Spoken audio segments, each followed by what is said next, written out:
Sarah Mitchell had mastered the art of being forgettable. She stood in Terminal B of Cleveland Hopkins International Airport on a crisp October morning, clutching a lukewarm coffee and watching the boarding line snake toward Gate 47.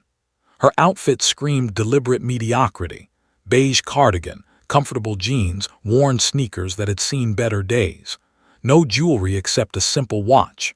Hair pulled back in a practical ponytail. Reading glasses perched on her nose. She didn't need them, but they helped complete the disguise. The disguise of an ordinary middle school art teacher heading to her sister's wedding in Seattle. Nothing about her appearance hinted at the woman she used to be. Around her, the airport buzzed with life. Business travelers barked into phones about quarterly reports. Families wrangled excited children heading to Disneyland. College students slumped against their backpacks, hungover and heading home. Sarah observed them all with eyes that missed nothing, a habit she couldn't break no matter how hard she tried.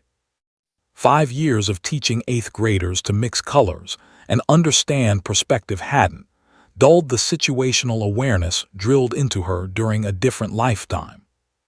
A lifetime she'd buried so deep, she sometimes almost believed her own cover story. Boarding Group C, please approach the gate, the airline employee announced in that peculiar sing-song voice they all seemed to share. Sarah joined the shuffle, keeping her head down.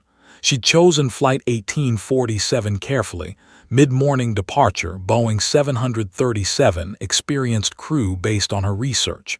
She always researched, another habit from before. The gate agent scanned her boarding pass without really seeing her. Perfect. Enjoy your flight, Ms. Mitchell. If only she knew who was really boarding her plane. The jet bridge smelled of recycled air and jet fuel, a scent that still made Sarah's chest tighten after all these years. She forced herself to breathe normally, to keep her expression neutral, to be the forgettable art teacher. The flight attendant at the aircraft door offered a practice smile. Sarah returned it with the same energy, polite, empty, transactional. Welcome aboard. Sarah navigated the narrow aisle to row 23, seat C, middle seat, middle row, the statistical sweet spot for survival in a crash. She hated that she still thought about such things.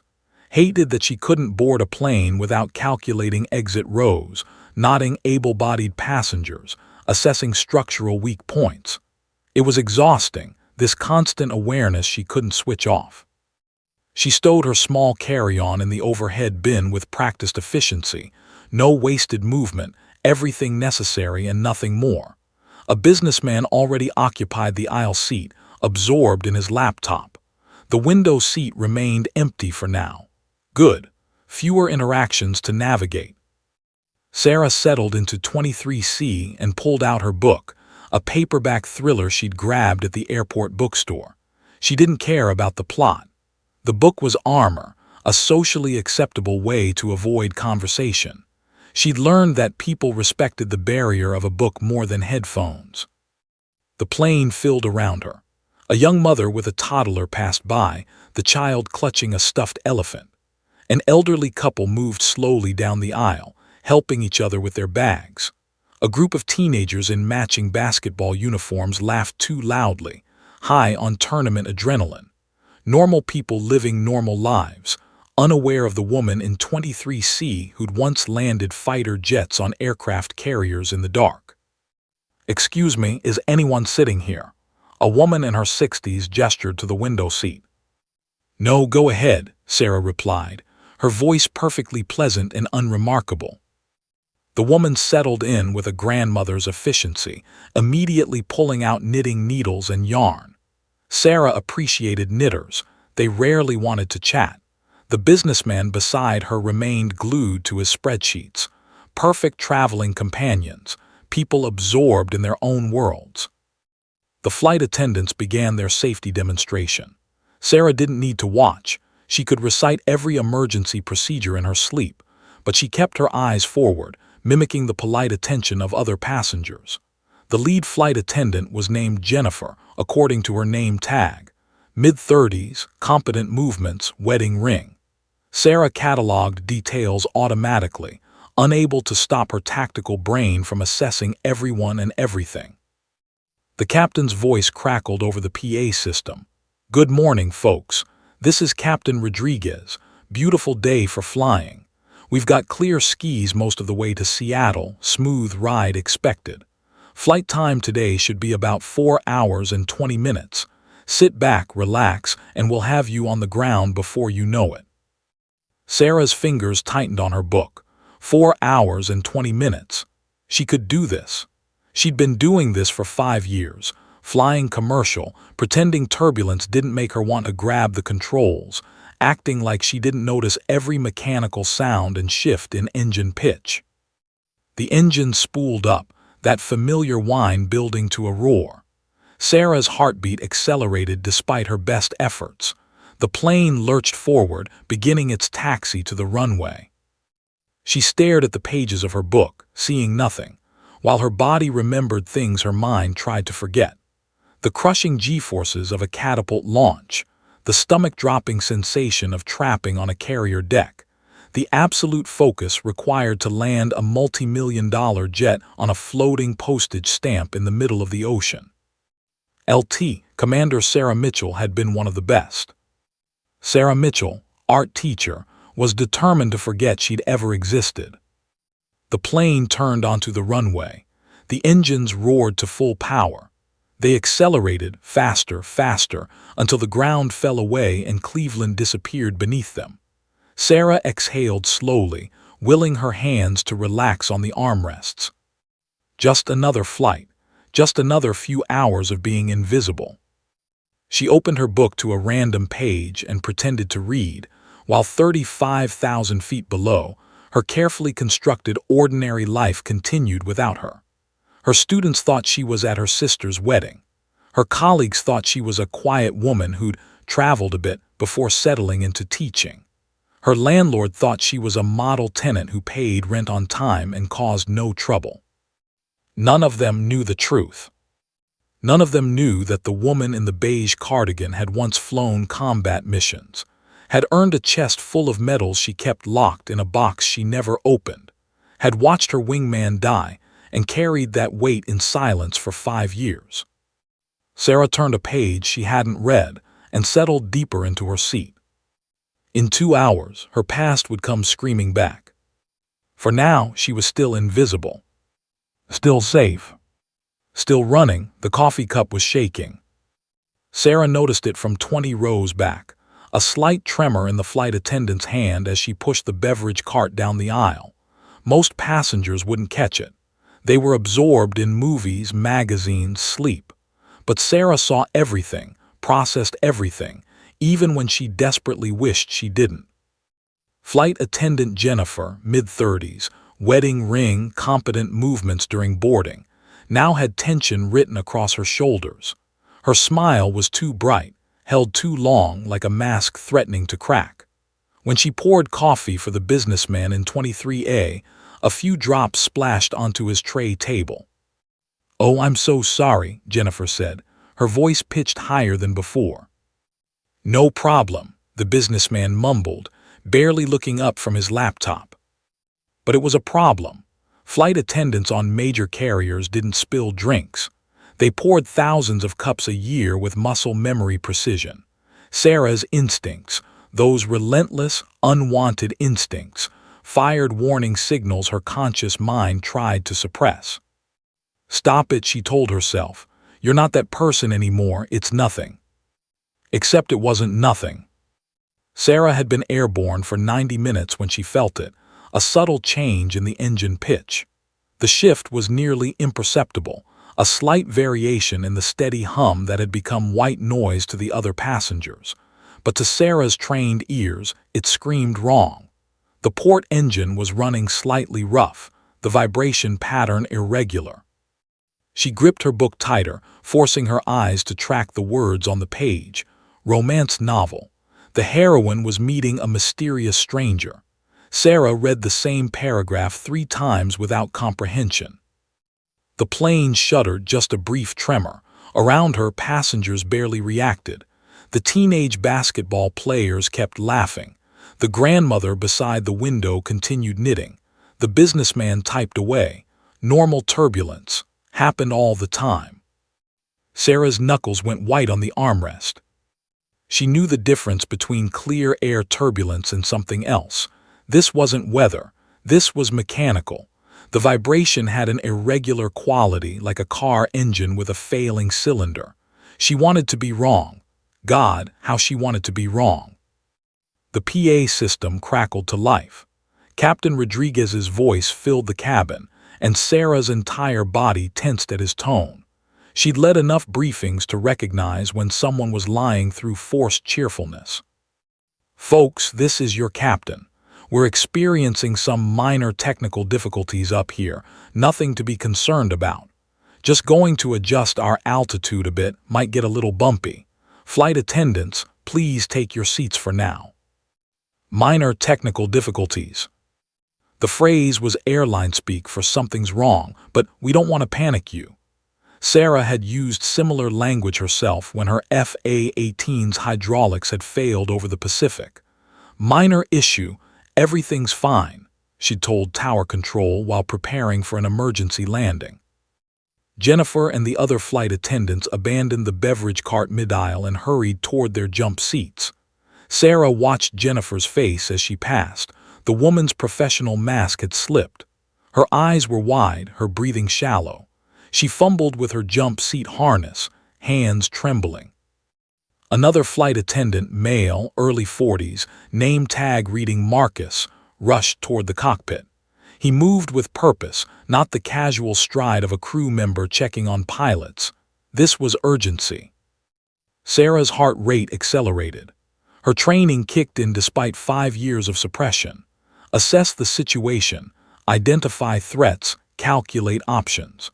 The tactical part of her brain that had kept her alive through combat missions roared to life like a dormant engine suddenly flooded with fuel.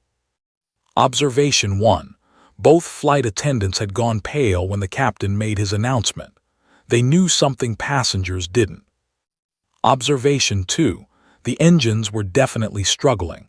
The port engine's vibration had worsened in the last 30 seconds. Observation 3. Marcus had entered the cockpit 2 minutes ago and hadn't emerged. Standard check-ins took 30 seconds. Sarah closed her book and slid it into the seat pocket. She couldn't pretend anymore, couldn't hide behind the fiction of normalcy. Her body had shifted into a different mode, senses heightened, mind processing data at combat speed.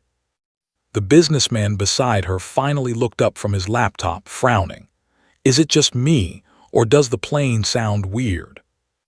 "It's fine," Sarah lied automatically, "just turbulence." But it wasn't fine. The aircraft suddenly lurched, dropping what felt like 20 feet before recovering. Passengers gasped. Someone screamed. Laptops and phones clattered to the floor. The grandmother's knitting needles fell from her hands. Coffee from abandoned cups splattered across tray tables. "Ladies and gentlemen, please ensure your seatbelts are securely fastened." Jennifer's voice came over the PA, professionally controlled but with an edge of fear bleeding through. Sarah's hands moved instinctively to check her seatbelt, already tight, already secure. More training she couldn't unlearn. Her eyes tracked to the nearest emergency exit, 7 rows back left side. She'd memorized it during boarding, another habit from another life. The plane shuddered again, harder this time. The wings flexed visibly outside the window. The grandmother beside Sarah grabbed the armrest, her knuckles bone white. "Sweet Jesus," she whispered. "It's going to be okay," Sarah heard herself say, her voice carrying command authority she'd spent 5 years suppressing. The grandmother looked at her with desperate hope, and Sarah felt the familiar weight of responsibility settling on her shoulders. Through the cockpit door, normally kept locked and closed, Sarah could hear raised voices. She couldn't make out words, but she recognized the tone: crisis management. Something was very wrong up front. Marcus emerged from the cockpit, his face ashen. He stumbled slightly as another tremor shook the aircraft. Sarah watched him exchange frantic whispers with Jennifer at her jump seat. Jennifer's hand flew to her mouth. Her eyes went wide with terror. Sarah's stomach dropped, and it had nothing to do with the turbulence. In her years of naval aviation, she'd seen that expression on crew members' faces exactly twice, once during a catastrophic engine failure, and once when a fellow pilot had ejected over enemy territory. That look meant one thing. Someone was dying dead or about to be. The pieces clicked together in Sarah's mind with horrible clarity. The captain's vague announcement about technical difficulties, the urgent cockpit visit, Marcus's pale face, Jennifer's terror. The pilots. Something was wrong with the pilots. Sarah's pulse hammered in her ears as Marcus made his way down the aisle toward the rear galley, moving like a man in shock. She watched him grab the intercom phone with shaking hands, speaking in urgent, hushed tones to someone, probably the other flight attendants. The plane lurched again, this time accompanied by a grinding sound that made Sarah's blood run cold. That was metal on metal, a mechanical failure and a serious one. At 35,000 feet, mechanical failures weren't minor difficulties. They were life-or-death emergencies. Around her, passengers were beginning to panic. Quiet murmurs escalated to frightened conversations. The basketball players weren't laughing anymore. A child started crying 3 rows up. The businessman beside Sarah had gone gray, gripping his laptop like a lifeline. "We're going to crash," someone said loudly. "Oh God, we're going to crash." "Shut up," someone else shouted back. "Don't say that."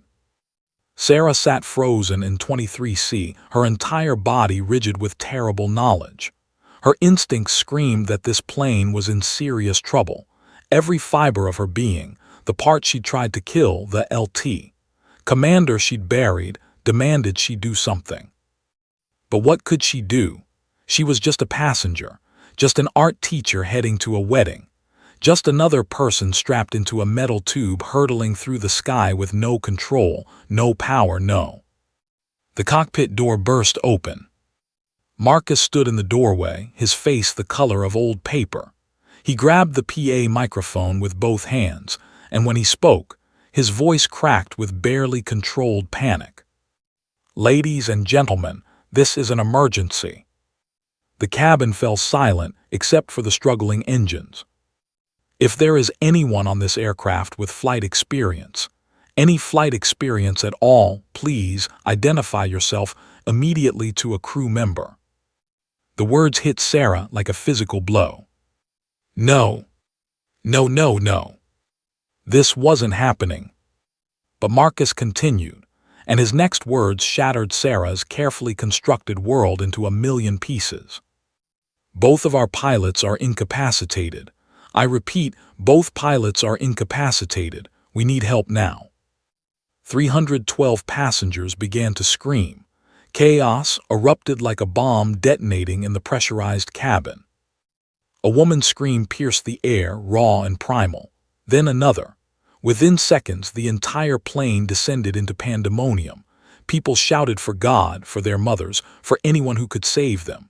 The teenage basketball players who'd been so cocky earlier now clutched each other, crying. A man in first class vomited into the aisle. Someone was praying loudly in Spanish. Another passenger hyperventilated into a paper bag. Sarah sat perfectly still in seat 23C, her mind moving at light speed while the world fell apart around her. "Both pilots incapacitated." The words echoed in her head like a death sentence. Without pilots, they were a 174,000-pound missile with 312 souls aboard, arcing through the sky with no one at the controls. Physics would take over soon. The autopilot could only do so much. Eventually, they would fall. "Everyone please remain calm," Marcus shouted over the PA, but his voice betrayed him, cracking with terror. "Please, if anyone has flight experience." "I took flying lessons," a man's voice rang out from first class. "I have my private pilot's license." Sarah's head snapped up. The businessman who'd shouted was already unbuckling, standing, waving his arms. He looked 50-something, successful, desperate to be the hero. Marcus rushed toward him. Relief flooded through Sarah's body. Someone else. Thank God someone else could. The plane dropped. Not a gentle descent, not turbulence. A full, stomach-lurching drop that felt like the bottom falling out of the world. Sarah's body lifted against her seatbelt as the aircraft plummeted. Screams intensified. Carry-on bags tumbled from overhead bins. The beverage cart careened down the aisle, slamming into seats, spraying drinks and ice everywhere. Then the oxygen masks deployed. Yellow plastic panels burst open overhead with sharp cracks like gunshots. Masks dangled on rubber hoses, swinging wildly as the plane shuddered. The automated voice instructed passengers to place masks over their faces, pull to tighten, breathe normally. No one was breathing normally. Sarah grabbed her mask with one hand, her other hand gripping the armrest so hard her fingers went numb. The grandmother beside her fumbled with her mask, sobbing. Sarah reached over and helped secure it, muscle memory taking over, help others with their masks, maintain calm, project confidence even when everything's going to hell. The plane continued its sickening descent. Through the window, Sarah could see the wing flex at an unnatural angle. The port engine was smoking, actual smoke trailing behind them in dark ribbons. Her tactical brain calculated automatically, losing altitude at roughly 3,000 feet per minute, maybe 4 minutes until impact at this rate, less if the engine failed completely. 4 minutes to live. From the cockpit came a sound that made Sarah's blood freeze, the automated warning system blaring pull up, pull up, pull up. The computerized voice was calm, almost cheerful, completely at odds with the death sentence it announced. Marcus had reached the private pilot, was practically dragging him toward the cockpit. Sarah watched them disappear through the door. Hope flickered in her chest. Maybe he could. 30 seconds later, the man stumbled back out, his face sheet white. "I can't," he shouted, his voice breaking. "It's too different. I fly a Cessna. There's too many instruments. I don't know what I can't." He collapsed into a first-class seat, putting his head between his knees. The hope died. Sarah's breathing accelerated behind her oxygen mask. Her vision tunneled. Around her, people were crying, praying, calling loved ones to say goodbye. The businessman beside her had his phone out, typing frantically, probably a final text to his family. The grandmother was reciting the Lord's Prayer, tears streaming down her weathered face. "Is there anyone else?" Marcus's voice cracked completely now, raw desperation. "Please, anyone who can fly." Silence except for crying and prayers. Sarah closed her eyes. 5 years ago she'd made a promise to herself. Never again. She'd walked away from the Navy, from flying, from everything that had cost her too much. She'd buried LT. Commander Mitchell so deep that woman couldn't hurt her anymore. Teaching art was safe. Being invisible was safe. Being ordinary meant no one died because of her decisions. But Jake had died anyway. The memory hit her like a missile. Jake's FA-18 spiraling into the Persian Gulf, black smoke trailing. His ejection coming seconds too late. The parachute that never opened. Her radio calls going unanswered. The Navy investigation that cleared her of any wrongdoing. Mechanical failure, not pilot error, nothing she could have done. Except she'd been flight lead. His safety was her responsibility. And she'd failed him. The plane shuddered violently, yanking Sarah back to the present. More alarms blared from the cockpit. The cabin lights flickered. Smoke, actual smoke, began seeping through the cockpit door, thin gray tendrils that smelled of burning electronics. Fire, they had fire. Sarah's tactical brain cataloged the emergency with cold precision. Engine failure, rapid altitude loss, possible cockpit fire, incapacitated pilots, no one qualified to land. Outcome, everyone dies. Time to impact, less than 3 minutes now. 312 people. Her hands were shaking. Her heart hammered against her ribs. Every instinct she'd suppressed for 5 years screamed at her to stay seated, stay hidden, stay safe. She wasn't that person anymore. She couldn't be that person anymore. But she was the only person on this plane who could land it. A little girl's voice cut through the chaos. "Mommy, I don't want to die." The child couldn't have been more than 6, clutching a stuffed elephant, looking up at her mother with absolute trust that somehow, someone would save her. Sarah thought of her students back in Ohio, 8th graders who drew stick figures and complained about perspective exercises. Kids who trusted her to teach them, guide them, keep them safe. What would they think if their teacher let 312 people die because she was too afraid to face her past? What would Jake think? The plane lurched again, dropping faster. Someone screamed that they were going to die. Marcus was moving through the cabin now, frantically scanning faces, begging for help that wasn't coming. 38 seconds, Sarah's mind calculated. That's how long until you have to make this decision. After that, it's too late. Too much altitude lost. Too little time to assess damage and attempt a landing. She could see it playing out. The plane continuing its descent, the automated warnings growing more urgent the moment of impact. The explosion, the fireball, 312 obituaries, families destroyed, children who'd never grow up, all because Sarah Mitchell was too broken to be who she used to be. Jake's voice echoed in her memory from their last flight together. "You're the best stick I know, Sarah. If anything goes south, I trust you to bring us home." She hadn't brought him home, but she could bring these people home. Sarah's hand stopped shaking. Her breathing steadied. The fear didn't disappear, it crystallized into something else.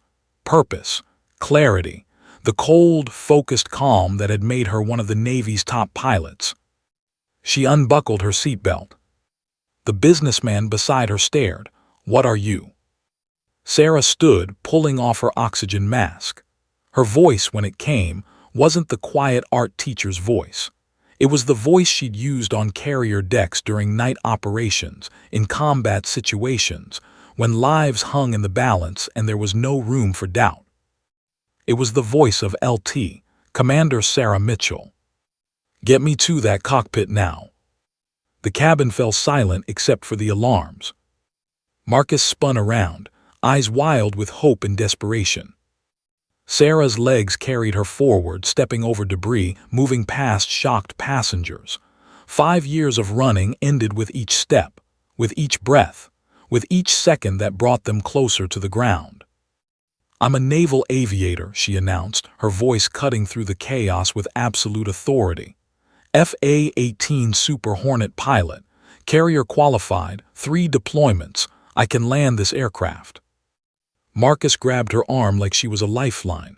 Thank God, please." Sarah was already moving past him toward the cockpit, her mind shifting into combat mode. Assessment first, damage report, system status, then action. The door to the cockpit stood open, smoke billowing out. Sarah stepped through and came face to face with her worst nightmare. Both pilots slumped in their seats, unconscious. The captain's head lolled forward, the first officer had vomited down his shirt. The instrument panel blazed with warning lights like a Christmas tree from hell. The left engine temperature gauge redlined. Hydraulic pressure dropping. Altitude, 22,000 feet and falling fast. The automated voice continued its cheerful death announcement. "Pull up, pull up." Sarah grabbed the captain's shoulder and hauled him back from the controls. His skin was clammy, pulse thready. Food poisoning, just like Marcus had said. Both men had eaten the same meal. She looked at the controls, so different from her fighter jet, yet fundamentally the same. Physics didn't change. Lift, thrust, drag, gravity. The principles that had kept her alive through carrier landings in storms, through combat missions, through every impossible situation the Navy had thrown at her. This was just another impossible situation. Sarah slid into the captain's seat. Her hands touched the yoke. An LT, Commander Sarah Mitchell came back from the dead. Sarah's hands closed around the yoke, and muscle memory 5 years dormant exploded back to life. The Boeing 737 was nothing like her FA-18 Super Hornet. The cockpit was wider, the instruments different, the responses slower. But the fundamental truth remained unchanged.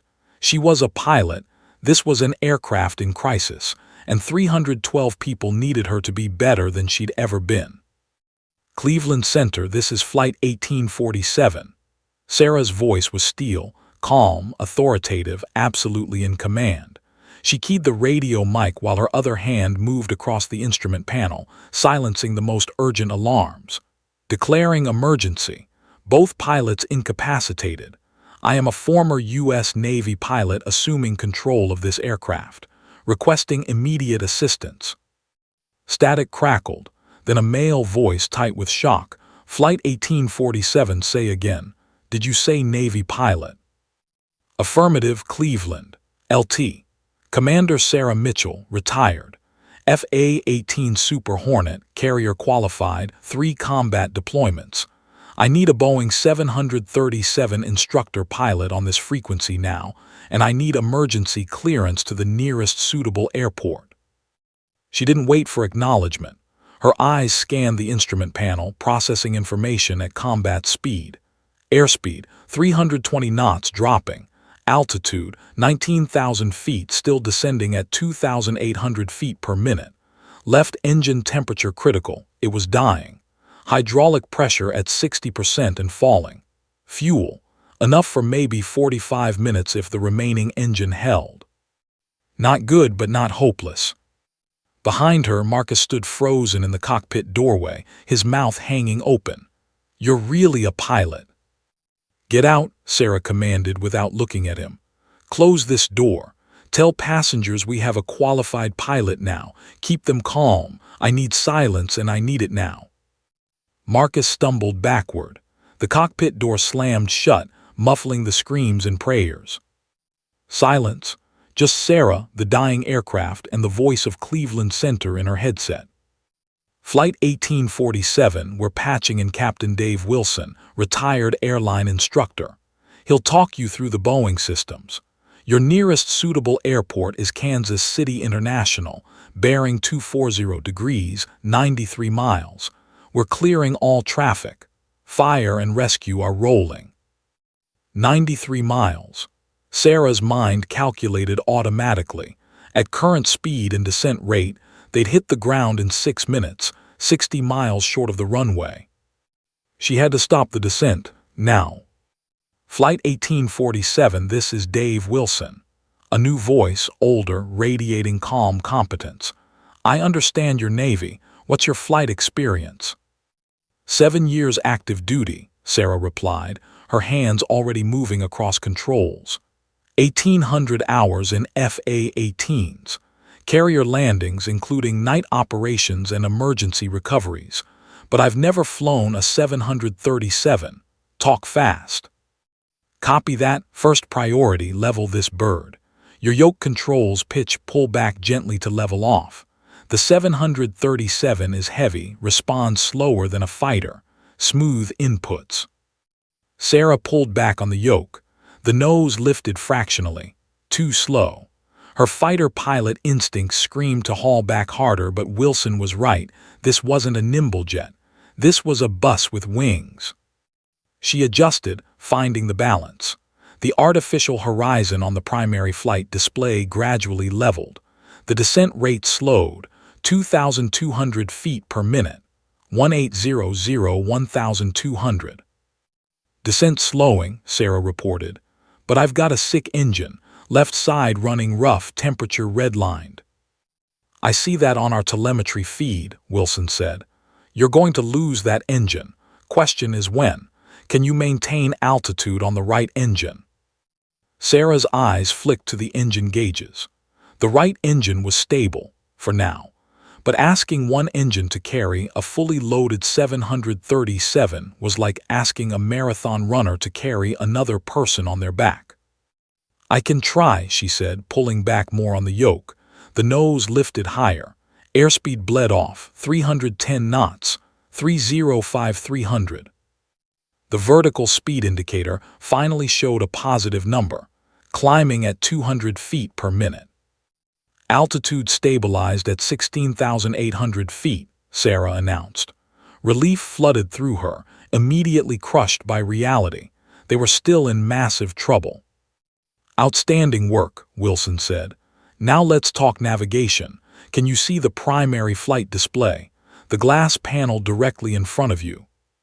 Sarah's eyes locked onto the sophisticated screen, so different from her fighter's heads-up display. But she could read the essential information. Heading, altitude, airspeed, artificial horizon. I've got it. Good, your autopilot is offline, too much system damage. Your hand flying to Kansas City. Turn heading 240. That's left turn, shallow bank, maybe 15 degrees. Sarah's hands moved smoothly, banking the massive aircraft. The Boeing responded like a whale compared to her agile Hornet, but the principles were identical. The turn coordinator showed her bank angle. The compass heading swung left, 320 degrees, 302.80, 260. Rolling out on 240, she reported. Perfect. Now listen carefully. Your hydraulic pressure is dropping, which means your flight controls will get stiff. You'll need more force on the yoke and rudder pedals. Don't fight it, use your legs, use your core strength. Copy? Sarah's Navy training had prepared her for this. She'd landed fighters with partial hydraulic failure on pitching carrier decks in 30-foot seas. This was just bigger, heavier, with 312 lives instead of 1. The left engine coughed. Warning bells screamed. The engine temperature spiked into the red zone. The entire aircraft shuddered as the engine began tearing itself apart internally. Shutting down left engine, Sarah called out, her hand already moving to the engine controls. Wilson had anticipated this. He'd walked her through the engine shutdown procedure 30 seconds earlier. Fuel cutoff, left engine. Fire suppression, armed. The vibration smoothed as the dying engine wound down. Now they were flying on one engine. The aircraft immediately wanted to yaw right, asymmetric thrust, basic physics. Sarah pressed left rudder, compensating. Her leg muscles strained against the pedal. This was going to be exhausting. Single engine, she reported, compensating for yaw, altitude holding at 16,500. How's your fuel state? Wilson asked. Sarah checked the gauge, showing 8,200 pounds, 40 minutes, maybe less. Kansas City is 23 minutes at current speed. You'll make it. But Sarah, Wilson's voice softened. I need you to understand something. Landing a 737 on one engine with degraded hydraulics is one of the hardest things you can do, especially if you've never flown this aircraft before. I landed FA-18s on carrier decks at night in combat zones, Sarah said quietly. This is just another trap. A pause, then, you're going to do fine, let's get you home. Behind the closed cockpit door, Sarah could hear the muffled sounds of the cabin, crying, praying, the flight attendants trying to maintain order. Jennifer's voice came over the intercom, stronger now, telling passengers they had an experienced pilot, they were going to be okay. Sarah hoped that was true. Her arms already ached from fighting the controls. Sweat trickled down her spine despite the cool cockpit air. Every few seconds, she had to apply more rudder pressure to keep the nose straight. The aircraft wanted to spiral right, and only her constant input kept them flying level. Through the windscreen, she could see clouds breaking apart. Below, the patchwork of Kansas farmland spread out like a quilt. Somewhere ahead was Kansas City International Airport, with its long runways and emergency crews waiting. Somewhere ahead was either salvation or catastrophe. Sarah's hands tightened on the yoke. In her mind, she saw Jake's face the day before his final flight, confident, grinning, giving her a thumbs up. You got this, Mitchell. You always do. Cleveland Center, Flight 1847, she said into her mic. Request current weather at Kansas City and runway assignment. Flight 1847, Kansas City weather. Winds 270 at 12 knots, visibility 10 miles, clear skies.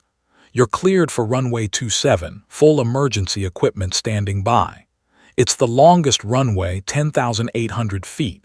You'll have plenty of room.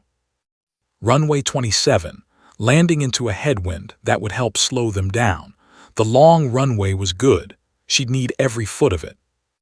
Sarah allowed herself one deep breath, just one moment to acknowledge the magnitude of what she was about to attempt.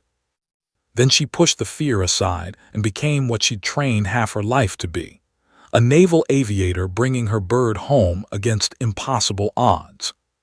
Flight 1847 copies. Inbound runway 27, 21 minutes out. 21 minutes until she found out if 5 years of running had been worth it. 21 minutes until she either saved 312 lives or failed them all. Her hands held steady on the yoke. LT, Commander Sarah Mitchell was flying again. And this time she wasn't going to lose anyone. 18 minutes to Kansas City. Sarah's entire world narrowed to the fundamentals: airspeed, altitude, heading. Everything else, the past, the guilt, the 5 years of hiding, evaporated. In the cockpit of a crippled 737, there was only now, only the mission. Flight 1847, descend and maintain 12,000 feet, Cleveland Center instructed. Kansas City approach will take you in 8 minutes. Descending to 12,000, Sarah acknowledged, easing the yoke forward. The nose dropped, and immediately the aircraft wanted to roll right. She corrected with aileron, her left leg burning from constant pressure on the rudder pedal. Every control input had to compensate for the dead left engine. Sarah, let's talk landing configuration.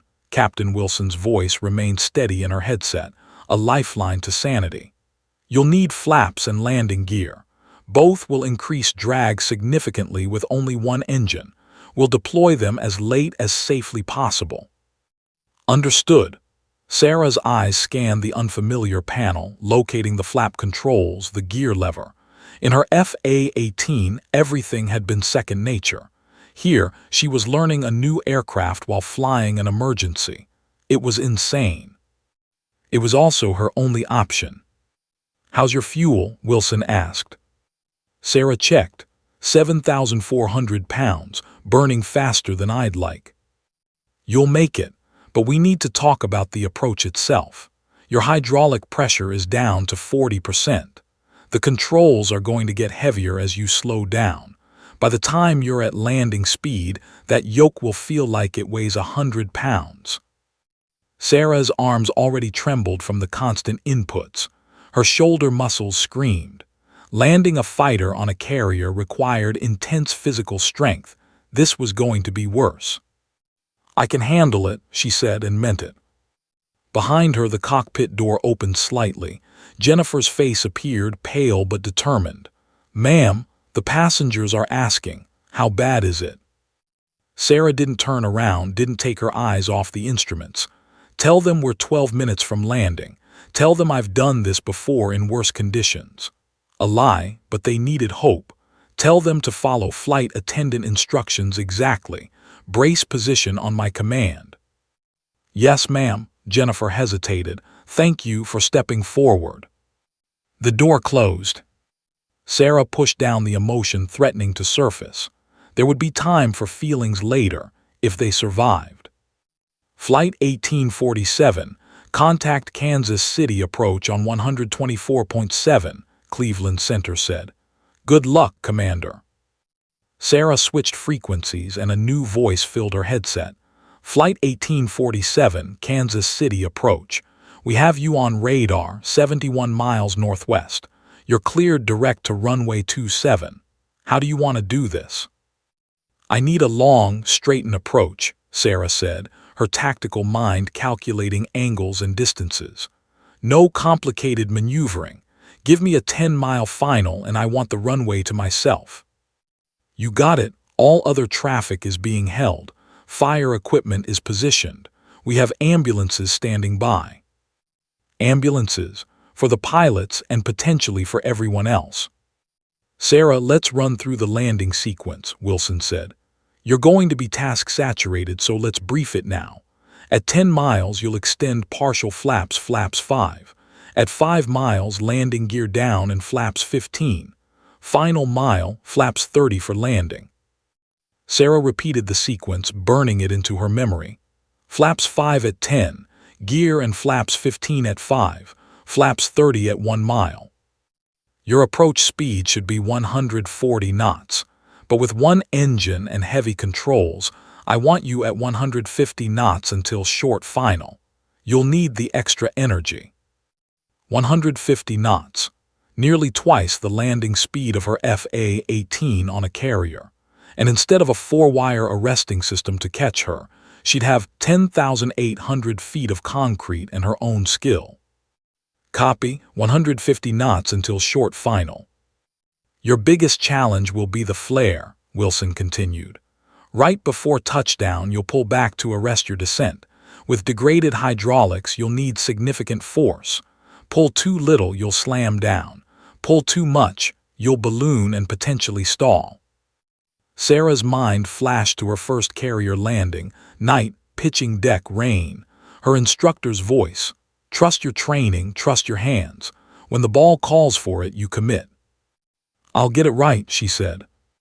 The Kansas City skyline appeared on the horizon, hazy in the afternoon sun. Somewhere in that sprawl of civilization was a runway, emergency cruise, and 312 people's only chance at survival. Flight 1847, you're 48 miles out, Kansas City approach reported. Turn right heading 250 for runway alignment. Sarah banked the aircraft, fighting the asymmetric thrust. The turn felt like wrestling a whale. Her arms shook. Sweat dripped into her eyes. She blinked it away, refusing to release the yoke even for a second. Altitude 12,000, speed 180 knots, she reported. Too fast. She needed to slow down but couldn't afford to lose the energy yet. The single engine was their only safety margin. Looking good, Sarah, Wilson encouraged. You're flying it like a pro. A warning chime sounded. Sarah's eyes snapped to the fuel gauge, 5,800 pounds. They were burning fuel faster in the turn. She had maybe 25 minutes of fuel remaining. More than enough to reach the runway. But only if nothing else went wrong. Passengers, this is your pilot. Sarah's voice went out over the cabin PA, strong and confident, the voice of command she'd used briefing strike missions. We are 12 minutes from landing in Kansas City. I need everyone in their seats, seatbelts tight. Flight attendants will demonstrate the brace position. When I give the command, you will assume that position and hold it until the aircraft comes to a complete stop. Do exactly as the flight attendants instruct. We are going to get through this together. She released the PA button. In her mind, she saw the cabin, terrified faces, crying children, people praying to gods they'd maybe ignored for years, all of them trusting her, believing she could do this. The weight of that trust was heavier than any G-force she'd ever pulled. 32 miles, Kansas City approach updated. You're right on course, perfect glide path. Sarah's hands made constant micro-adjustments. Every second required input. A touch of rudder here, slight aileron there, gentle back pressure on the yoke. The aircraft was a living thing, fighting her, testing her, demanding everything she had. She gave it everything. Sarah, quick question, Wilson said. When did you last fly? 5 years ago, Sarah admitted. FA-18. Last landing was on the USS Ronald Reagan. A pause. You're doing remarkably well for being that rusty. Some things you don't forget, like death, like failure, like the sound of your wingman's final radio transmission before his jet hit the water. Focus, Sarah commanded herself. Not now, not here. These people need you present. 20 miles, Kansas City approach announced. Begin descent to 8,000 feet. Reduce speed to 170 knots. Sarah eased the throttle back on the single good engine. The aircraft slowed, and immediately the controls grew heavier. She pulled harder on the yoke to maintain pitch. Her biceps burned. Descending to 8,000, she reported. Speed 170. Through the windscreen, she could see Kansas City International now, a sprawl of runways and terminals. Red fire trucks lined the taxiways like toys. Tiny figures, emergency personnel, waited for her arrival. Or her crash. 10 miles, Kansas City Approach said. You're cleared to land runway 27, wind 270 at 10 knots. This was it. Flaps 5, Sarah commanded herself, reaching for the flap lever. She extended them, feeling the aircraft's aerodynamics shift. Drag increased. The nose wanted to pitch down. She pulled back, compensating. The yoke was getting heavier. Flaps 5 confirmed, Wilson said, monitoring her telemetry. Looking good. Maintain 150 knots. Sarah's world shrank to a tunnel. The runway ahead, the instruments before her, the shaking yoke in her hands. Everything else ceased to exist. 7 miles, 6, 5. Gear down, flaps 15, Wilson directed. Sarah's hand found the landing gear lever, a simple mechanical switch that might determine whether they lived or died. She pulled it down. Hydraulic motors whined. The aircraft shuddered as 3 massive wheels extended into the slipstream. Please lock, please. 3 green lights illuminated on the panel. Gear down, 3 green, Sarah breathed. Flaps 15. The increased drag from the gear and flaps was enormous. The aircraft slowed dramatically. The single engine screamed, straining to maintain airspeed. Sarah added power, feeling the delicate balance. Too much power and she'd overshoot, too little and she'd fall short. 4 miles, 3. The runway filled her vision now, a gray stripe across the earth. She could see the numbers painted on the threshold, 27. Looking perfect, Wilson said. You're on glide path, 2 miles, drop to 140 knots. Sarah pulled the throttle back. The aircraft settled into its final approach configuration. The yoke felt like iron in her hands, requiring both arms to move it. This was going to be the hardest landing of her life. 1 mile, flaps 30. This is it, Sarah, you've got this. Sarah extended full flaps and began her final approach to runway 27. The runway stretched before Sarah like a ribbon of salvation, or doom. Full flaps deployed, landing gear locked down, one engine screaming at maximum power. The Boeing 737 descended through 500 feet at 140 knots, every control input requiring Sarah's full strength. Her arms trembled. Sweat soaked through her shirt. But her eyes remained locked on the runway centerline, her hands steady despite the burning fatigue. 400 feet, Captain Wilson called out, monitoring her approach from the ground. Glide slope perfect. You're doing great. Sarah didn't respond, couldn't spare the breath. Every ounce of concentration focused on the delicate dance of throttle, yoke, and rudder. The asymmetric thrust from the single engine wanted to spin them right. The degraded hydraulics made the controls fight back against every input. And the wind, that 10-knot crosswind, required constant correction.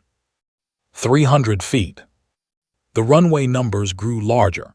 She could see individual lights now, the concrete texture, the tire marks from thousands of successful landings. Fire trucks flanked both sides, red lights flashing. Ambulances waited. Emergency crews in silver suits stood ready. They expected carnage. Sarah intended to disappoint them. 200 feet. Sarah, you're slightly right of centerline, Wilson advised calmly. Small correction left. Sarah pressed left rudder, nudged the yoke. The nose swung back toward center. The aircraft wallowed in the air, heavy and ungainly, nothing like her nimble fighter jet. But it was responding, still flying, still under control. 150 feet. The ground rushed up, fields and taxiways blurring past. Sarah's peripheral vision caught the parallax shift of the runway edges, depth perception honed by hundreds of carrier landings. She was slightly high, needed to lose 50 feet. Throttle back, nose down fractionally. The aircraft settled. 100 feet. Looking good. Wilson's voice was tight now, betraying tension. 50 feet, start your flare. This was the moment. The critical seconds that separated a landing from a controlled crash. Sarah had to arrest their descent without ballooning back into the air, had to grease it onto the concrete with one engine and controls that barely responded. She pulled back on the yoke. Nothing happened. The hydraulics were gone. The controls were dead weight. Sarah hauled back with both arms, her shoulders screaming, her core muscles engaging, pulling with everything she had. 50 feet, 40. The nose finally lifted. The descent rate slowed, but not enough. They were still dropping too fast, the ground accelerating toward them. Sarah pulled harder. Come on, she growled through gritted teeth. 30 feet, 25. The yoke moved backward another inch. The aircraft's pitch changed. The main wheels were seconds from impact. 20 feet.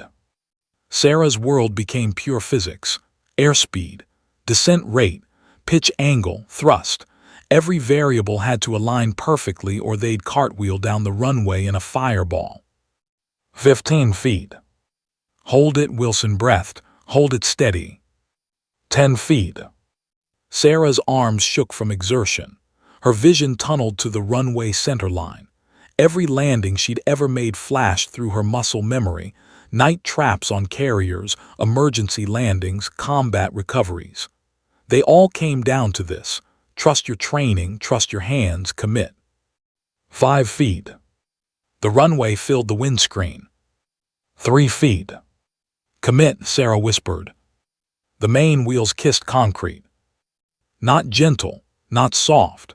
The Boeing 737 slammed down with the force of a controlled crash, the impact jarring every rivet in the airframe. Sarah's teeth clacked together. The aircraft bounced, lifted 6 feet back into the air. For one terrifying second they were flying again, too slow, about to stall. Sarah shoved the yoke forward, forcing the nose down. The wheels hit again, harder this time. Rubber exploded. The left main tire blew with a sound like a shotgun, then the right. The aircraft lurched violently. Spoilers, Wilson shouted. Sarah's hand found the spoiler lever, yanked it up. Wing panels deployed, killing lift, forcing the aircraft to stay on the ground. The nose gear slammed down. Another tire exploded. They were skidding now, metal rims grinding on concrete, throwing sparks. The runway centerline disappeared beneath them as they slewed right. The asymmetric thrust and blown tires were pushing them toward the grass. Sarah stomped on the left brake. Nothing, hydraulics gone. She pulled the right engine to idle, eliminating the thrust imbalance. The aircraft began to straighten. 9,000 feet of runway remaining, 8,000, 7,000. They were slowing. The emergency brake, mechanical, not hydraulic, was still functional. Sarah pulled the handle, feeling the cables engage. The deceleration threw her forward against her harness. Behind her in the cabin, she knew passengers were experiencing the same crushing force, but they were slowing, definitely slowing. 6,000 feet, 5,000, 4,000. 70 knots, 60, 50. The fire trucks raced alongside, matching their speed, ready to pounce if flames appeared. 3,000 feet remaining. 40 knots, 30, 20. 2,000 feet. 10 knots, 5. The Boeing 737 shuddered to a halt 2,400 feet from the runway's end, sitting crooked on blown tires, trailing smoke from the brakes, but intact. Whole. On the ground. Alive. Silence filled the cockpit. Then the radio exploded with voices. Flight 1847, Kansas City Tower, are you okay? Emergency crews moving in. Outstanding job, Sarah. Wilson's voice cracked with emotion. Outstanding. Sarah sat frozen, her hands still gripping the yoke, unable to process that it was over, that they'd made it, that 312 people were going to walk away. From the cabin behind her came a sound that built slowly, then erupted. Applause, cheering, crying, screaming with joy and relief. The sound of people realizing they weren't going to die. Sarah's hands began to shake, then her arms, then her entire body. The cockpit door burst open. Marcus stood there, tears streaming down his face. You did it. Oh my God, you did it. Fire trucks surrounded the aircraft now. Emergency crews in silver suits approached cautiously, checking for fuel leaks, hot spots, fire risk. Finding none. The evacuation slides deployed with sharp hisses and passengers began streaming out, stumbling onto the tarmac, falling to their knees, kissing the ground. Sarah unbuckled her harness with numb fingers. She tried to stand and her legs buckled. Marcus caught her. Easy, easy, you're okay. Everyone's okay because of you. Jennifer appeared, pulling Sarah into a fierce hug. Thank you, she sobbed. Thank you, thank you, thank you. More flight attendants crowded into the cockpit.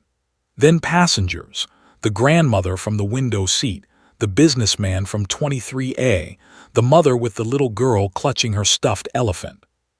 You saved us, the mother whispered. You saved my baby.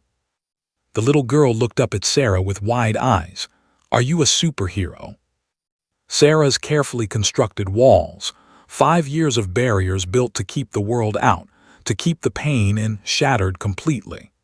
Tears spilled down her cheeks as she knelt down to the child's level. No, sweetheart, she said, her voice breaking. I'm just someone who remembered how to fly.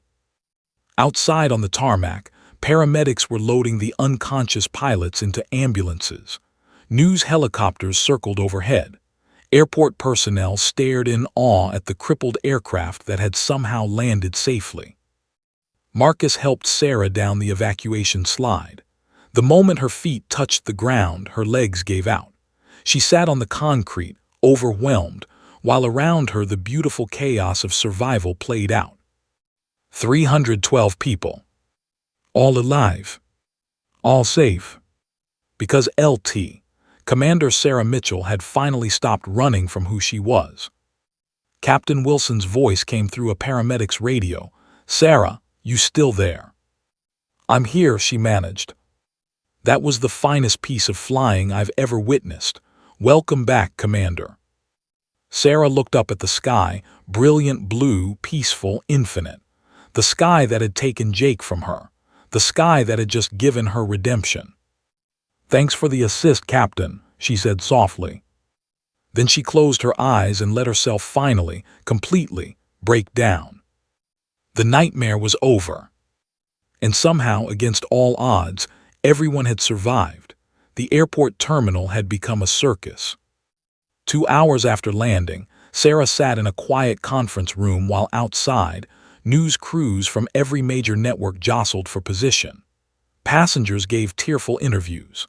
Video of the emergency landing played on loop across every screen. The crippled 737 touching down, tires exploding, sparks flying, the aircraft skidding to a miraculous stop. Hero pilot saves 312 lives, the headlines screamed. Sarah wanted to disappear again. A gentle knock interrupted her spiral. The door opened to reveal a woman in her 40s, professional but warm, with kind eyes behind wire-rimmed glasses. Ms. Mitchell, I'm Rebecca Torres, Denver Post. May I come in? Sarah almost said no, almost retreated back into her shell. But something in Rebecca's face, compassion, not hunger for a story, made her nod. Rebecca sat across from her, notepad closed. I'm not here to sensationalize, but 312 people are alive because of you and nobody knows who you really are.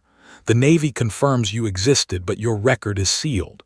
Your colleagues in Ohio say you're a mystery. Even your own family seems surprised. She leaned forward. Who are you, Sarah Mitchell? And why did you hide this? The question hung in the air like smoke. Sarah stared at her hands. hands that still trembled from gripping the yoke, hands that had once guided million-dollar fighter jets, hands that couldn't save the person who mattered most. I was LT, Commander Sarah Mitchell, she began quietly. Top of my class at Pensacola, finished fighter training with honors. By 28, I was flying FA-18 Super Hornets off carriers, strike missions, combat air patrol, everything they threw at me. A ghost of pride flickered across her face. They called me Ice because nothing rattled me. Perfect scores on carrier qualifications. 3 deployments. Fast track to squadron command. So what happened? Rebecca asked gently. Sarah's jaw tightened. Jake happened, LT, Jake Hendricks, my wingman. We flew together for 2 years over 70 missions. He was, she paused, swallowing hard. He was the best, not just a good pilot, a good person. The kind who'd take the dangerous assignments so younger pilots wouldn't have to, who'd stay late helping maintenance crews, who made everyone laugh even when we were exhausted. Outside the window, Sarah could see passengers embracing their families, grateful for another day. Jake never got that chance. 5 years ago, we were flying patrol over the Persian Gulf, routine mission, or supposed to be. Jake's aircraft developed a problem. Port engine started running rough. Sarah's voice dropped. I was flight lead. His safety was my responsibility. I should have called it immediately, ordered him back to the carrier. Why didn't you? Because the engine readings weren't critical yet. Because we were 30 minutes from completing the patrol. Because I made a command decision that it was manageable. Sarah's hands clenched into fists. 10 minutes later, his engine exploded. Catastrophic failure. The jet started breaking apart.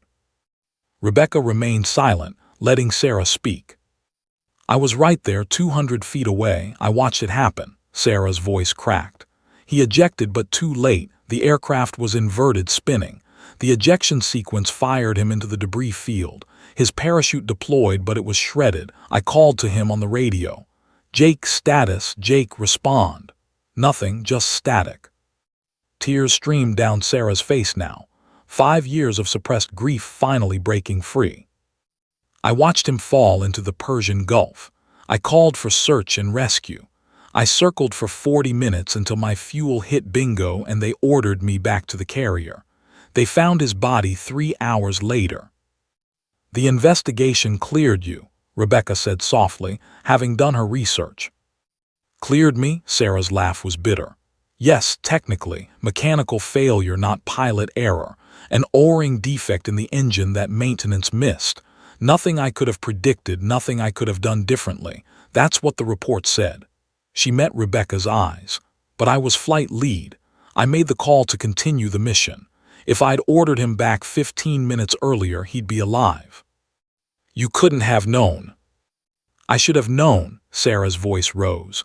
That's what flight lead means. You're responsible for your wingman, you bring them home, always, no exceptions, and I failed. The room fell silent, except for Sarah's ragged breathing. The Navy wanted me to continue, she continued after a moment. Said I was too valuable to lose. Offered counseling, time off, a different assignment. But every time I sat in that cockpit, I saw Jake's jet breaking apart. Every time I flew, I heard his silence on the radio. I couldn't do it anymore. So you walked away. I ran away, Sarah corrected. Changed my name, well, started using my mother's maiden name instead of my father's. Moved somewhere no one knew me. Found the most ordinary job I could, art teacher, safe, grounded, where nobody died because of my decisions. Rebecca scribbled notes. And today, why step forward after 5 years of hiding? Sarah was quiet for a long moment. Because 312 people were going to die. Because I was the only one who could stop it. Because, she paused. Because Jake would have stepped forward without hesitation. He never ran from anything. And I realized, sitting in that seat while everyone screamed, that hiding from my past wasn't honoring his memory. It was betraying everything he stood for. Do you regret it, stepping forward? No, Sarah's voice was firm. For 5 years I've been half alive, teaching art, going through motions, pretending I was someone else. Today, for the first time since Jake died, I felt whole. terrified but whole. Those controls in my hands, that mission, it reminded me who I used to be, who I maybe still am. Rebecca set down her pen. What happens now? Sarah looked out at the chaos beyond the window. Reporters, cameras, passengers who wanted to thank her, Navy officials who'd already called. The life she'd built in Ohio seemed impossibly far away. I don't know, she admitted. My students are going to see this on the news. My principal is probably having a heart attack. My whole carefully constructed normal life just exploded on live television. Maybe normal was never meant for you. Sarah considered this. Maybe not, but I needed it for a while, needed to grieve, needed to figure out if I could live with what happened. She stood, walking to the window. Below, the damaged 737 sat surrounded by investigators, a testament to survival against odds. And can you, Rebecca asked, live with it? Sarah touched the glass, watching her reflection. I'm learning too. Jake died doing what he loved, serving something bigger than himself. I can't change that, but I can honor it by being who I'm meant to be, not hiding, not pretending. The door burst open. Marcus appeared breathless. Sarah, the passengers, they're all out there. They want to see you, to thank you. Fear flickered across Sarah's face, the old instinct to run. But she thought of Jake's grin, his fearlessness, his absolute certainty about who he was. She thought of the little girl, with the stuffed elephant asking if she was a superhero. She thought of 312 people who had another chance at life. Okay, Sarah said, straightening her shoulders. Let's go.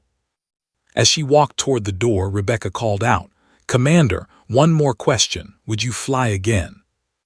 Sarah paused, turned back. For the first time in 5 years, she smiled, truly smiled. Ask me tomorrow. 3 weeks after Flight 1847, Sarah stood in front of her 8th grade art class for the first time since Kansas City. The moment she walked through the door, 28 students erupted in applause. The walls were covered with drawings, airplanes, hearts, American flags, and banners reading "Our Hero" in rainbow colors. Tears filled Sarah's eyes before she could stop them. Ms. Mitchell, Emma Garcia jumped up, holding a poster. We made this for you. The poster showed Sarah in a pilot's uniform with wings, surrounded by stick figure people holding hands. At the top, in careful block letters, she saved 312 lives, including ours, because we need her. Sarah took the poster with shaking hands. Thank you, all of you, this is. She couldn't find words. Are you really a fighter pilot? Marcus Chin asked, eyes wide with wonder. Was, Sarah corrected gently. I was a fighter pilot, now I'm your art teacher. That's so cool, another student exclaimed. Can you teach us to draw planes? For the first time in 5 years, Sarah didn't deflect, didn't change the subject, didn't hide. Sure, she said, smiling. Next week we'll do a unit on aerospace design and technical drawing. Sound good? The class cheered. After school, Sarah sat at her desk, the same desk where she'd graded papers and pretended to be someone else. But now, a framed photograph sat beside her coffee mug. Sarah in her flight suit, standing in front of her FA-18, young and confident and whole. Her Navy days no longer locked in a box but displayed openly. Next to it, a newer photo. Sarah in the 737 cockpit after the emergency landing, surrounded by grateful passengers, exhausted but alive. 2 versions of herself, both real, both her. Her phone buzzed. Another message in a thread that had been going for days. She opened it. Captain Wilson, how's the celebrity teacher life? Bet your students think you're Iron Man now. Sarah smiled, typing back. More like Iron Woman with questionable fashion sense. Thanks again for the assist, Dave. Couldn't have done it without you. Wilson, you did the hard part. I just reminded you what you already knew. Speaking of which, Frontier Airlines called me. They want to know if you're interested in an interview. Starting as first officer but fast-tracked to captain given your experience. Sarah stared at the message. A week ago she'd have said no instantly, but now. "I'll think about it," she typed. "Wilson, that's not a no. Progress. The Navy also called me, by the way. They're very interested in having a conversation with you." The Navy? Sarah's chest tightened. She'd avoided their calls for 2 weeks, not ready to face that part of her past, but yesterday she'd finally answered. And heard a voice she never expected. "Sarah," it had been Jake's mother, Helen Hendricks. "I saw the news, I saw what you did. Can we talk?" The conversation that followed had lasted 2 hours. Helen had driven from Virginia to Ohio that weekend, and they'd met at a quiet coffee shop where Sarah had finally, after 5 years of silence, looked Jake's mother in the eye. "I'm sorry," Sarah had whispered, the words she'd wanted to say for so long. "I'm so sorry I didn't bring him home." Helen had taken Sarah's hands in hers, weathered hands that had raised a hero that had buried a son. "Sarah, listen to me. Jake's last letter home mentioned you. He said, 'Mom, if anything happens to me, make sure Ice knows it wasn't her fault. She's the best flight lead I could ask for, and I trust her completely.'" Sarah had broken down then, sobbing in a way she hadn't allowed herself to grieve before. "He wouldn't want you hiding," Helen had continued. "He'd want you flying, living, being the incredible pilot you are. What you did on that plane, saving all those people, that's exactly what Jake would have done. He'd be so proud of you." The forgiveness Sarah had sought for 5 years finally came, not from investigators or Navy officials, but from the person whose opinion mattered most. Now sitting at her desk as students filtered out, Sarah pulled out a small box from her drawer. Inside were her Navy medals, her wings, her badges, all the pieces of LT. Commander Mitchell she'd tried to bury. She pinned the wings to her jacket. They felt right.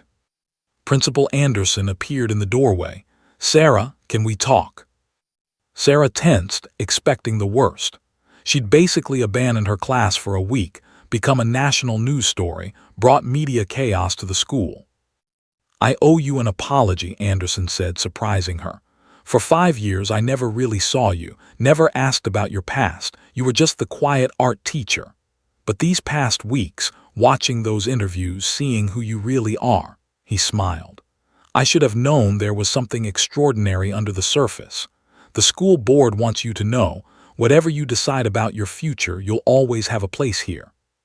"Thank you," Sarah said quietly. "I'm still figuring that out." After he left, Sarah walked to the window overlooking the school parking lot. Parents picked up kids, ordinary life continuing as it always did. But she wasn't ordinary, had never been ordinary, and pretending otherwise had nearly killed her spirit. Her phone rang, unknown number. She almost didn't answer, but something made her pick up. "Is this LT? Commander Sarah Mitchell?" A formal voice, military bearing evident even through the phone. "This is Sarah Mitchell," she replied carefully. "Commander, this is Admiral Patricia Chen, Naval Air Forces. I'd like to discuss an opportunity with you. We're developing a new training program for carrier aviation, focusing on emergency procedures and crisis decision-making. We need someone with your experience, someone who's proven they can handle the impossible."